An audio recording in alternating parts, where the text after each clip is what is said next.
오늘 말씀의 제목은 드러나리라, 그런 말씀입니다. 이 말씀이 우리들에게 굉장히 이렇게 도전적인 말씀일 것 같아요. 왜냐하면 우리들의 삶에 언젠가는 우리들의 모든 것이 드러나게 되리라는 겁니다. 여러분들은 여러분들의 삶이 드러나기를 원하십니까? 아니면 드러나지 않고 감춰졌으면 좋겠습니까? 이 굉장히 중요한 우리 신앙의 물음 아닙니까? 드러난다고 하는 것, 그것이 우리들에게 기쁨인가? 그것이 우리들에게 두려움인가? 지난 주간에 저는 우리 선교팀들과 함께 태국에서 선교사들 부부와 또 태국에 있는 목회자들 함께 위로하고 또 집회를 마치고 왔어요. 제가 집회를 마치고 마지막 날 이렇게 인사를 하는데 거기 있는 선교사님들 가운데 한 분이 아니고 여러 분이 그런 이야기를 해요. 이번 집회를 지나는 동안 목사님에 대한 생각을 바꿨습니다. 목사님에 대한 이미지가 달라졌습니다. 한 번 들을 땐 괜찮은데 계속 들으니까 내 이미지가 어땠단 말인가. 근데 제가 감사한 건 이분들과 함께 지나면서 드러나는 내 모습이 좋았구나, 그런 생각이 드는 거예요. 제가 유학 시절 마치고 한국에 들어오려고 할 때 어떤 장로교 목사님이 저를 보고 울었던 기억이 납니다. 목사님이 저에게 그랬어요. 목사님, 미안해요. 그동안 목사님을 미워했어요.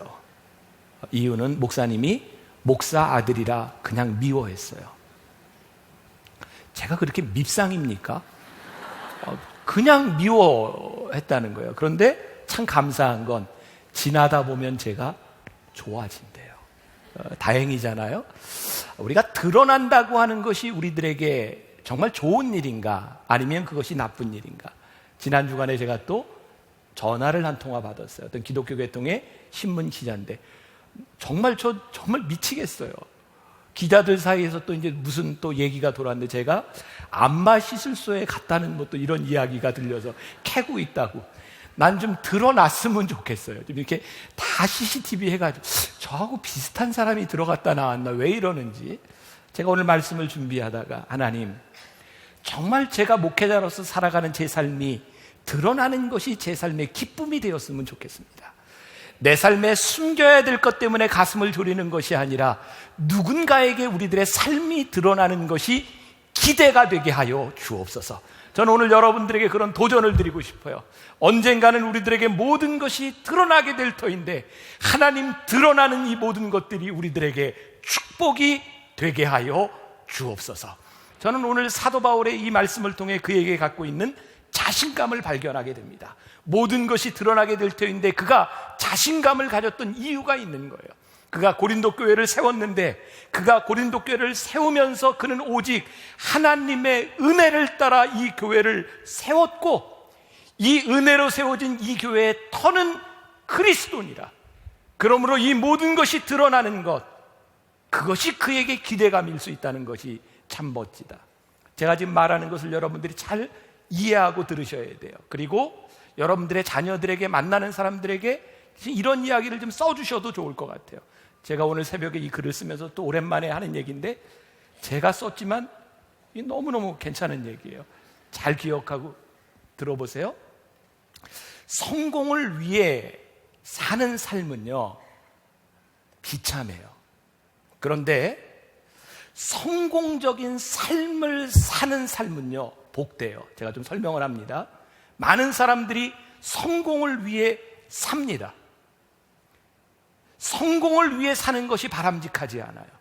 그러나 성공적인 삶을 사는 것이 좋아요.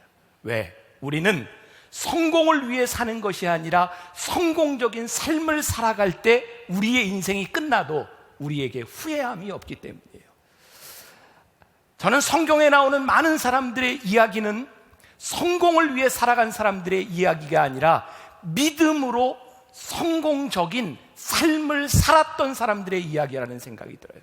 그들은 돈을 벌거나 세상에서 성공한 그런 사람들의 이야기가 아니라 그들의 믿음을 가지고 세상을 이겼던 사람들의 이야기, 지금 살아가는 삶이 성공적인 믿음의 사람들의 이야기, 그것이 성경의 인물들의 이야기라는 생각이 들어요.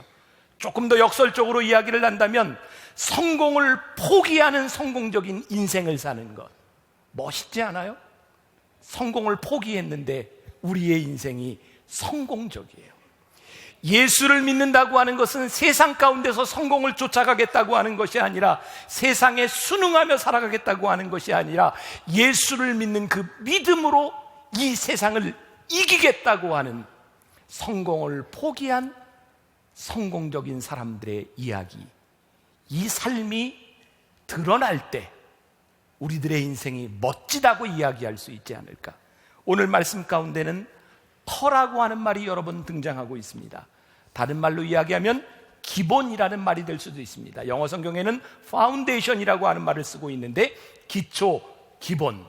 자, 사도 바울이 터라고 이야기했을 때 그것은 뭐냐면, 적어도 그가 교회를 개척했을 때에 하나님의 은혜를 따라 세웠고, 우리들이 지난주에 보았던 것처럼 그 세운 교회 위에 나는 심었고 아볼로는 물을 주었다라고 말을 하고 있어요.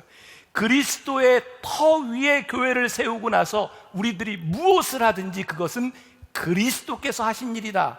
다시 말하면 교회의 주인은 하나님이시다.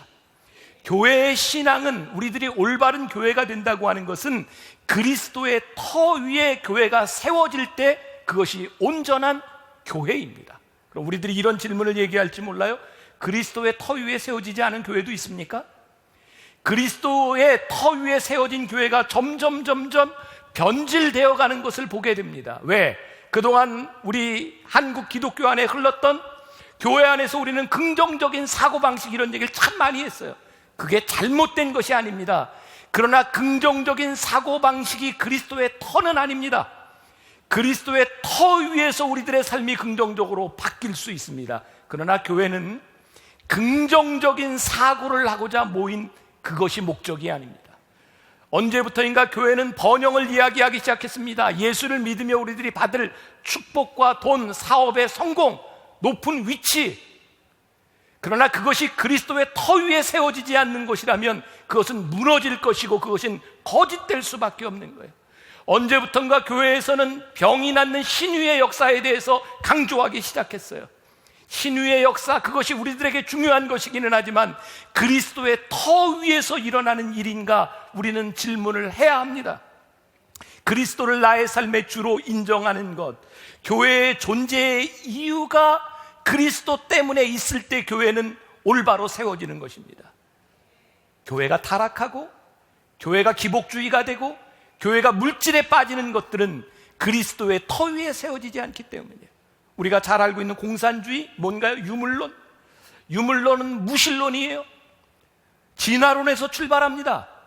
사람들의 인격, 존엄성이 사라집니다. 약육강식을 이야기합니다. 여러분, 공산주의 이데올로기라고 하는 게 왜 무서운지 아십니까? 플로레타리아 혁명을 정당화합니다. 뺏을 수 있다는 거예요. 폭력으로 바꿀 수 있다는 거예요.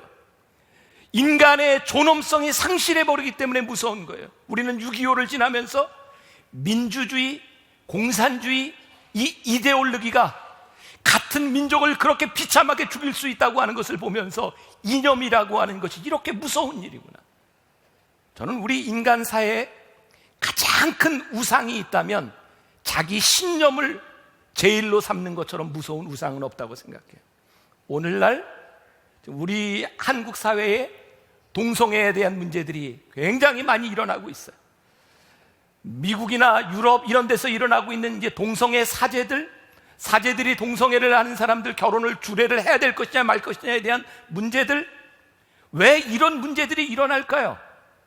우리가 하나님을 하나님으로 고백하고 창조의 하나님을 고백하고 그분이 우리를 창조하셨다고 하는 믿음의 고백 위에서 창조의 질서가 펼쳐진다면 우리가 어떻게 동성애 결혼을 우리들이 인정할 수 있습니까? 왜? 그것은 창조의 원리를 벗어나는 일이기 때문입니다. 그것은 고민해야 될 부분이 아닙니다. 우리의 기본이 잘못되어 있기 때문입니다. 여러분, 동성애자들을 우리들이 사랑하고 돌봐야 되는 것과 동성애와 동성결혼을 인정해야 되는 것하고는 근본적으로 다른 문제입니다. 그들도 하나님 앞에 나와 구원받아야 될 존재이지만 창조의 질서를 깨는 근본적인 신앙이 무너지면 이 세상이 무너져 내리는 것입니다. 여러분들 생각해 보세요.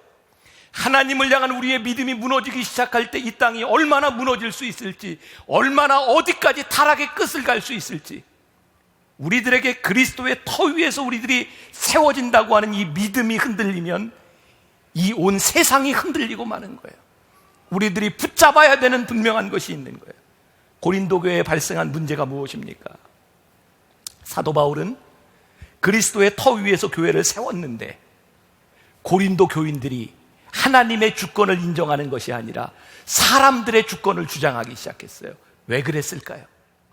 하나님의 은혜로 세워진 교회에서 하나님의 은혜가 아닌 사람들을 주장하면서 그들이 얻을 수 있는 기득권, 우리가 주를 고백하며 우리들이 순종해야 될 터인데 그것이 아니라 우리들이 교회에서 얻을 수 있는 기득권에 대한 문제들 때문에 누군가를 용납하지 못하고 누군가를 용서하지 못하고 누군가를 사랑하지 못해요. 우리가 교회 안에서 누군가를 용서하고 사랑하지 못하고 우리들이 무언가 다른 것을 바라고 있다면 우리의 터가 흔들리고 있다는 증거이기도 합니다. 저희 아이들이 고등학교를 다닐 때 두 가지 신문을 보았습니다. 조선일보와 한겨레 신문.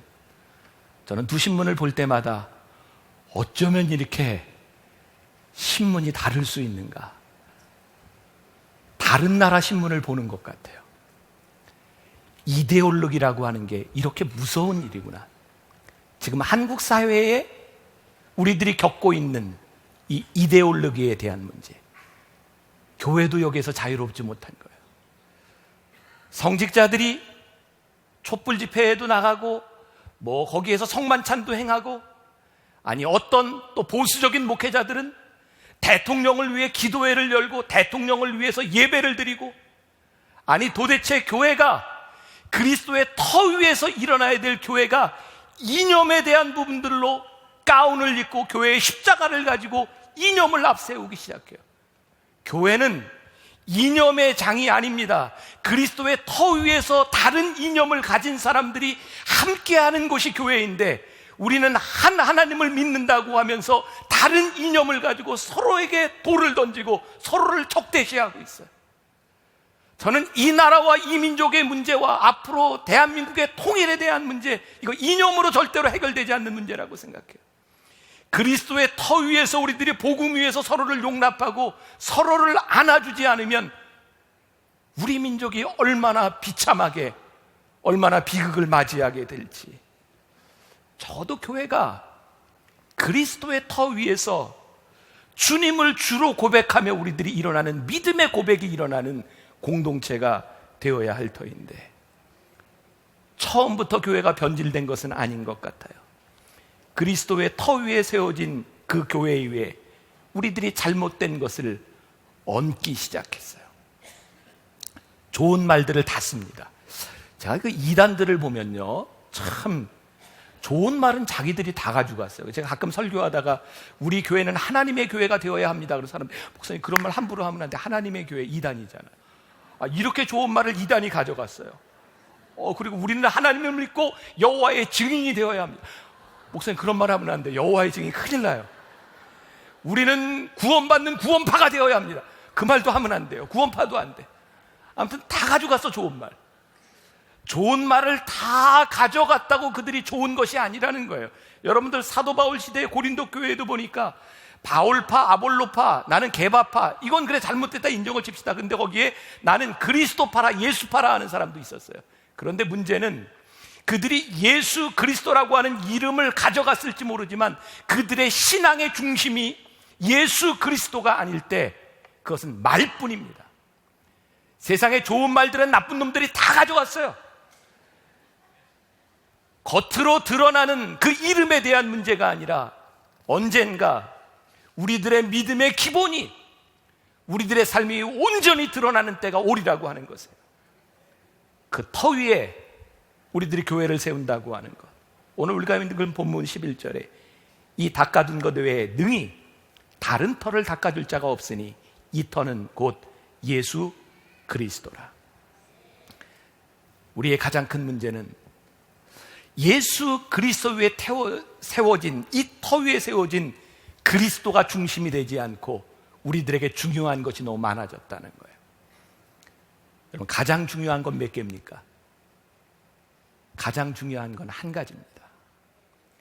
우리의 신앙은 결단에 대한 문제입니다. 믿음은 결단에 대한 문제입니다. 제가 요즘 목사로서 많이 고민하는 게 있어요.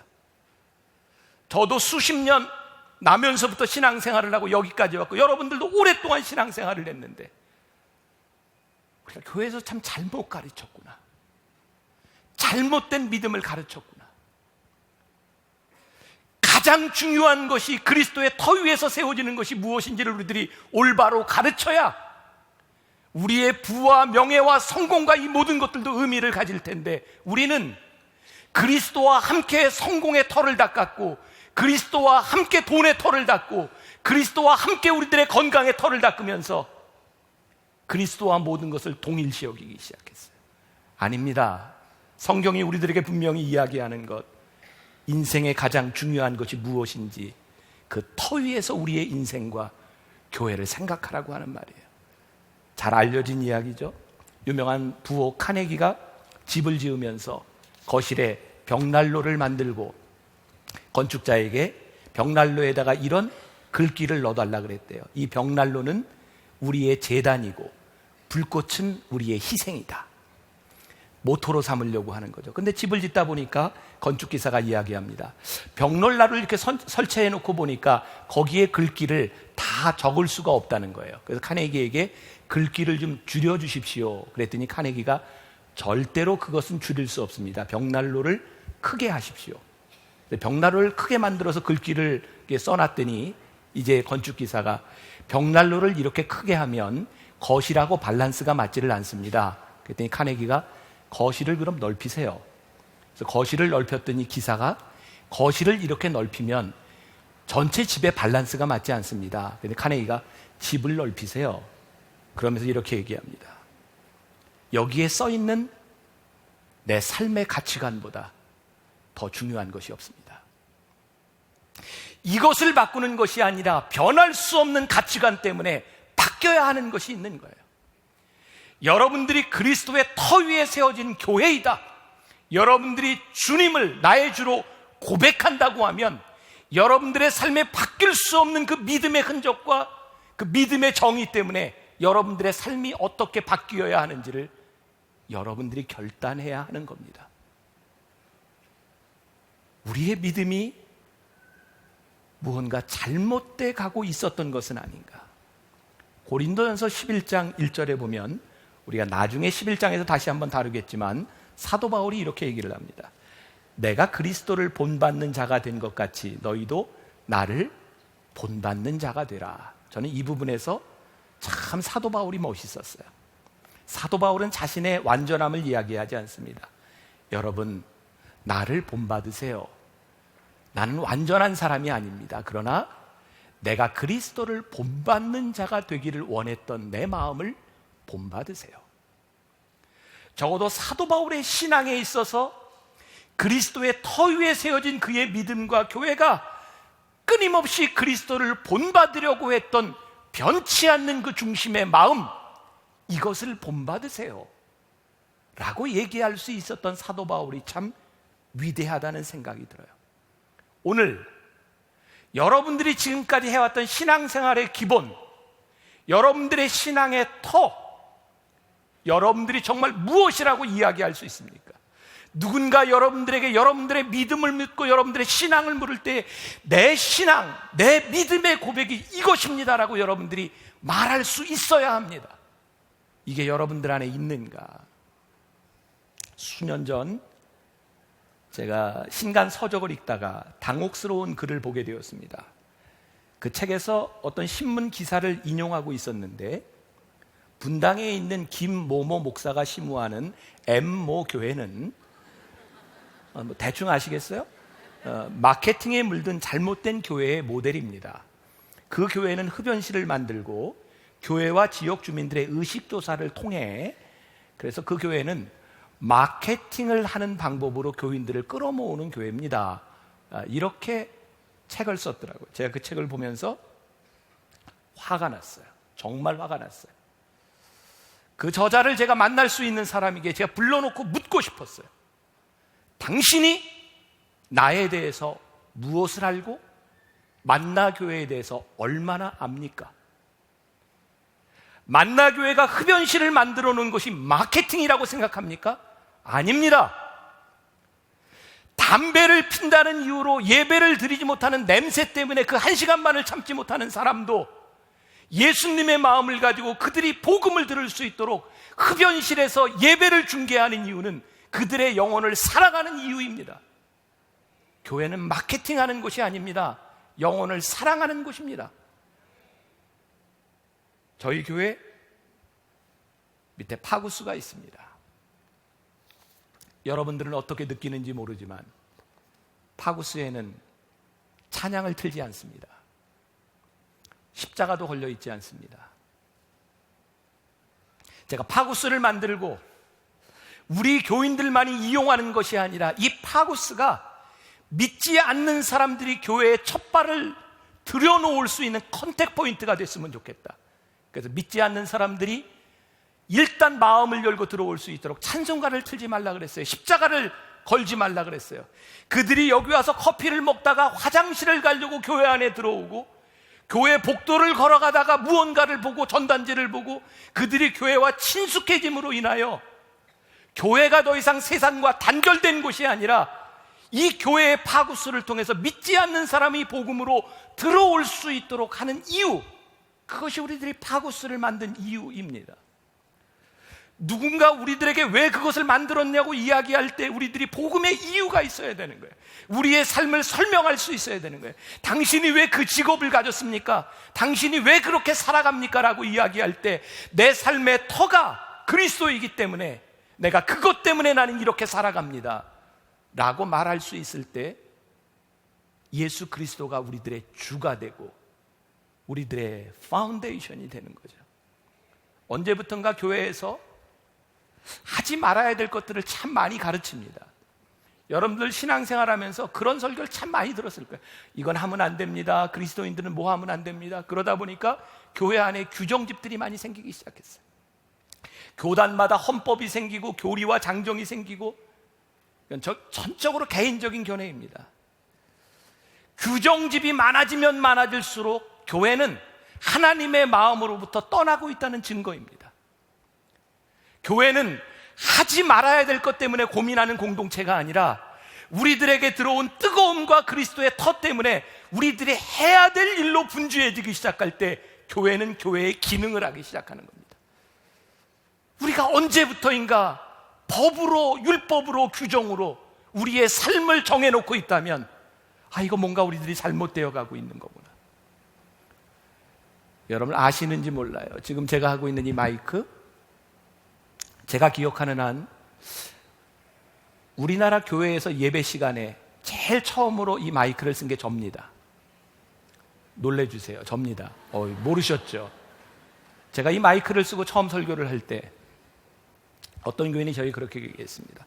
목사님, 이 마이크, 지금 여러분들은 너무 이렇게 좀 자연스럽게 볼지 모르지만 10여 년 전 이 마이크는 목사님 가수들 나와서 노래하는 이런 마이크를 왜 설교 시간에 씁니까? 안 쓰면 안 됩니까? 저는 그 이유에 대해서 분명히 저는 설교를 이렇게 정의합니다. 하나님의 말씀을 가지고 제가 설교자가 교인들과 소통함으로 이 말씀을 가지고 여러분들이 살도록 하는 것이 설교라고 정의를 합니다. 그래서 저는 이 말씀을 가지고 여러분들과 소통하고 이 말씀을 가지고 여러분들의 삶을 설득하기 위해서 제가 이렇게 큰 강단에 묶여서 마이크에 묶여서 하는 것보다 제가 원고를 들고 때로는 제가 여러분들과 함께 말씀을 전하는 것이 복음에 훨씬 더 효과적이라고 생각했기 때문에 제가 이것을 쓰는 이유입니다. 여러분들이 무엇을 하든 어떤 선택을 하든 여러분들의 삶에 여러 가지 모습이 나올 수 있습니다. 중요한 것은 여러분들의 중심에 무엇이 여러분들로 하여금 그것을 하게 했냐는 이유입니다. 그리고 그것이 분명하다면, 우리들이 그리스도 위에서 함께 세워진 것이 분명하다면 우리는 아무리 다를지라도 한 공동체를 만들어가는 것이 교회가 아니겠습니까? 그런데 우리가 서로가 서로를 인정하지 못하는 이유는 우리들이 한 그리스도의 터 안에 세워진 것이 아니라 내 욕심과 내 생각으로 나의 신념으로 세워져 가고 있다는 이야기입니다. 오늘 사도 바울의 이야기 가운데 굉장히 중요한 것이 구원과 상급은 다르다는 겁니다. 13절 제가 좀 읽어드립니다. 각 사람의 그 공적이 나타날 터인데 그날이 공적을 밝히리니 이는 불로 나타내고 그 불이 각 사람의 공적이 어떠한 것을 시험할 것입니다. 14절 만일 누구든지 그 위에 세운 공적이 그대로 있으면 상을 받고 15절 누구든지 공적이 불타면 해를 받으리니 그러나 자신은 구원을 받되 불 가운데서 받은 것 같으리라. 공적이라고 하는 말이 영어 성경에는 work, 일이라고 되어 있고요. 헬라어 성경에 보면 그 에르곤이라고 되어 있는데 이 말은 수고라는 말입니다. 여러분들의 수고와 여러분들의 일이 드러난 때가 옵니다. 불같은 시험을 통해서 혹은 여러분들의 삶의 종말을 통해서 이 모든 것들이 드러나게 되어 있는데 그 모든 것이 드러날 때 이것은 구원과 상급이 다르다는 거예요. 여러분들이 예수님을 믿고 주로 고백함으로 우리들이 구원받은 백성이 되었지만 구원받은 백성이 하늘나라에서 우리의 공적이 드러납니다. 그래서 수치스러운 구원이 있고 영광스러운 구원이 있는 거예요. 우리들이 그리스도의 터 위에서 우리들이 살아간다고 할 때 우리들이 하나님 앞에서 우리들이 받아야 될 상급, 그것은 여러분들이 얼마나 많은 것을 남겼느냐 하나님이 그것을 묻는 것이 아니라 제가 처음에 이야기했던 여러분들이 성공을 위해 달려간 것이 아니라 여러분들이 성공적으로 살았던 그 삶을 하나님이 보시고 그 삶이 드러나게 될 것이라는 말이에요. 우리가 잘 아는 마태복음 25장의 달란트의 비유를 보면 5달란트, 2달란트, 1달란트 받은 사람이 있잖아요.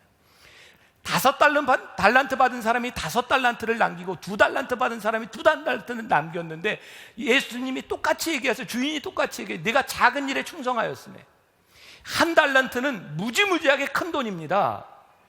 그런데 하나님에게는 그 큰 돈이 별로 의미가 없어요. 5달란트를 남겼어도 작은 일에 충성한 것이고 2달란트를 남겼어도 작은 일에 충성했을 뿐입니다. 하나님은 충성을 보시지 우리들이 얼마나 많은 것을 남겼냐를 보지 않으세요. 그럼 오늘 하나님께서 우리들에게 묻고 계신 것이 무엇인가요? 여러분들이 구원받은 자로 그리스도의 터 위에 우리의 삶이 세워지기 시작할 때 여러분들이 어떤 수고를 가지고 여러분들이 살아갔는가 하나님이 그 삶을 보시겠다는 거예요. 하나님의 은혜를 따라 살았던 우리들의 삶. 제가 몇 년 전에 캐나다 토론토에 유학생들을 위한 코스타 집회를 인도할 때였어요. 저도 설교하고 다른 분들의 설교를 다 듣는데 저에게 가장 은혜가 되었던 건 목사님들의 설교가 아니었어요. 일터의 현장이라고 하는 자기의 삶의 자리에서 사역을 감당한 평신도들의 이야기였어요. 그들이 하나님을 믿고 어떻게 살았느냐에 대한 구체적인 이야기들, 그게 저에게 너무너무 감동이 되었어요. 목회자가 살아가는 삶보다 저는 평신도가 이 땅 위에서 살아가는 삶이 훨씬 더 위대하다고 생각합니다. 목회자는 목회자의 역할을 할 뿐입니다. 그러나 여러분들은 여러분들의 삶의 터 위에서, 그리스도의 터 위에서 여러분들이 살아가야 되는 삶을 증명하고 살아가는 삶이에요.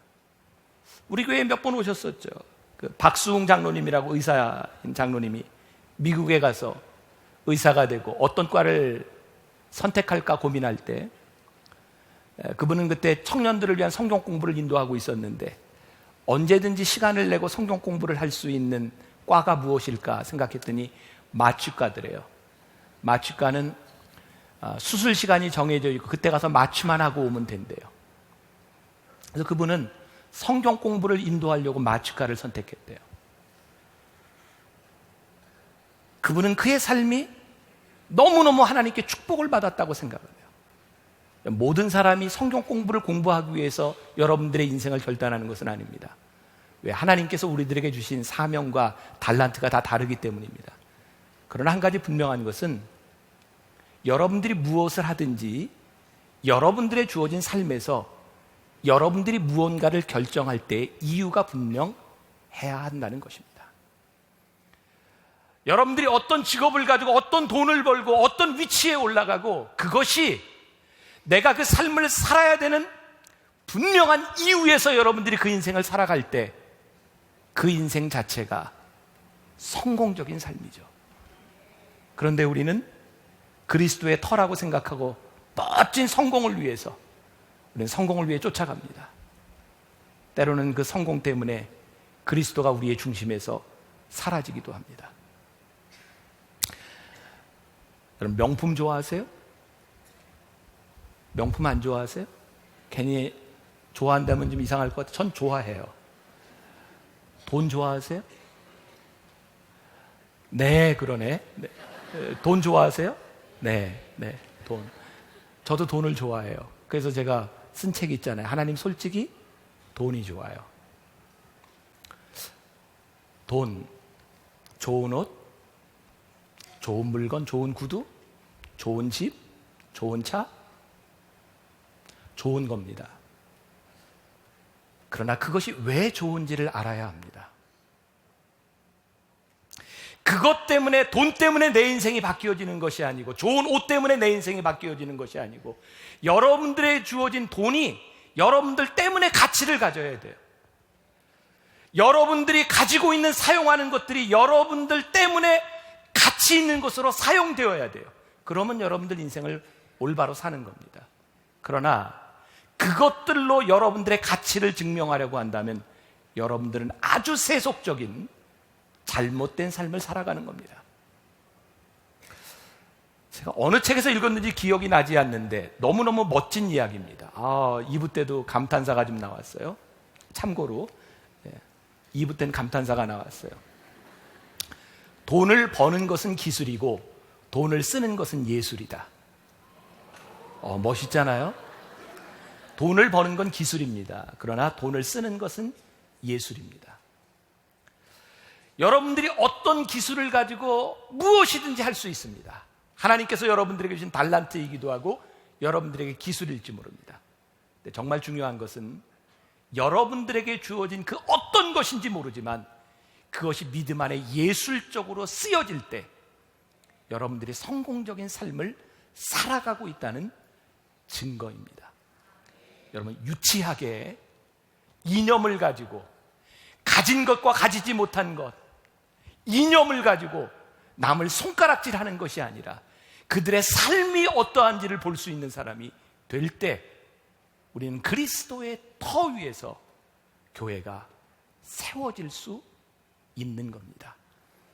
우리가 주님을 나의 주로 고백한다면, 주님을 나의 삶의 가장 귀한 것으로 고백한다면 여러분들에게 주어진 모든 것들은 그분을 위하여 쓰여지도록 여러분들에게 주어져 있는 것입니다. 오늘 여러분들의 삶에 아름다운 결단이 있기를 원합니다. 아름다운 여러분들의 삶의 온전한 터가 다시 한번 세워질 수 있기를 간절히 소원합니다. 여러분들 때문에 여러분들이 가지고 있는 모든 것들이 빛나는, 여러분들이 가진 것들이 아름답게 쓰임받는 그런 일들이 여러분들의 삶에서 고백되고 마지막 때의 그 모든 것들이 드러나는 영광이 우리들 가운데 있기를 주님의 이름으로 간절히 축원합니다.